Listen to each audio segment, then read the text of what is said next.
I think advice, they need to deal with that themselves because they know Greece better than anyone else.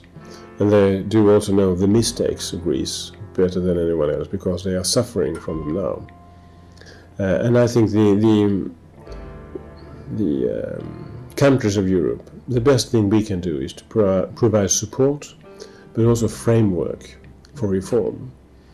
And underlining what is obvious, they will never get an opportunity to finance their deficit if they are not improving the pace of structural reform. They will never be able to finance the future if they are not ready to leave the past of deficits behind them. I think an open market economy is essential by very many reasons. It's an important way to fight corruption, and corruption is a problem for Greece. But I think also is a way of decreasing the dependence on subsidies of different kinds, because subsidies has been too much in Greece, and then you have had too little of entrepreneurship and sound economic growth.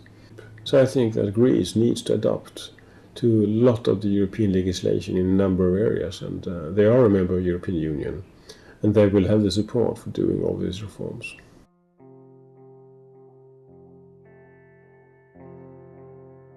I think it's very clear that Russia is trying to use its energy resources and its energy policy to expand its security interests. I think the answer to that must be, from a European perspective, that we need a common energy policy. And we need to act together. Estonia, Sweden and Germany and Poland, for example, together. And we must be open to Russia, but also firm and open and firm, because then we are sending the right message to the Russian people. They are welcome in cooperating with us, but the cooperation will increase and expand the more the cooperation is based on democratic values. I think the transatlantic relations are in reality very good, because we have seen for a long time increased investments in both ways, and the trade between US and Europe has increased very much.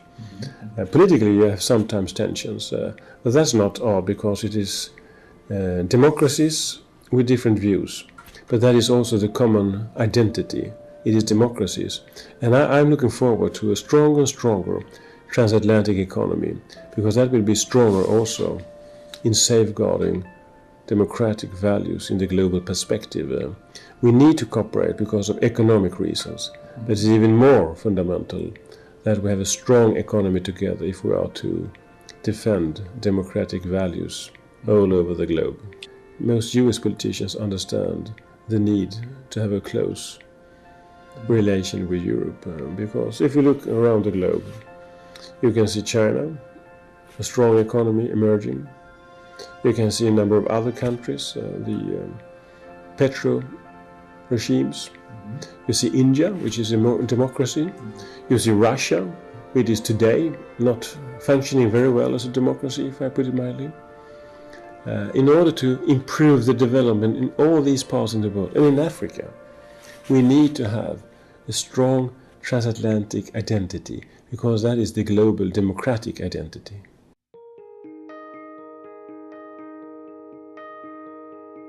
You say Eastern. I think this Eastern you're talking about belongs to the West and to Europe with the democratic values, rule of law. And I'm looking forward to great welcome as many people from all of our neighbor countries as possible, step by step, but also with a clear message that those who reform and those who are stable democracies will also have the opportunities in a long-term perspective to become members of the European Union. I think what we are facing is, in this part of Europe, a struggle or a conflict between different values. If I may say, the old values of the past, surviving in one way or another, and the new values that are the values of Europe and open societies. And I think we will see this conflict going on for some years. It's extremely visible in Ukraine, where we see how Russia now has entered a new lease with the Crimean naval base in Sevastopol, and the discussion about a merger between Gazprom and Naftogaz that is very visible. And we see the same thing going on in Moldova, and we will see it in the other countries. And from my point of view, being a European and a Democrat, I think it's important to support the European dimension in all these countries and the democratical development. I think it's important to get to an understanding that a democratic development in these countries are supportive of a democratic development in Russia. And this is not a development versus Russia. This is a development for democracy and for values. And I think that's in the interest of all Russians. Russians living in Russia, as well as Russians living in Estonia or in other parts of Central and Eastern Europe. I want Europe to be open.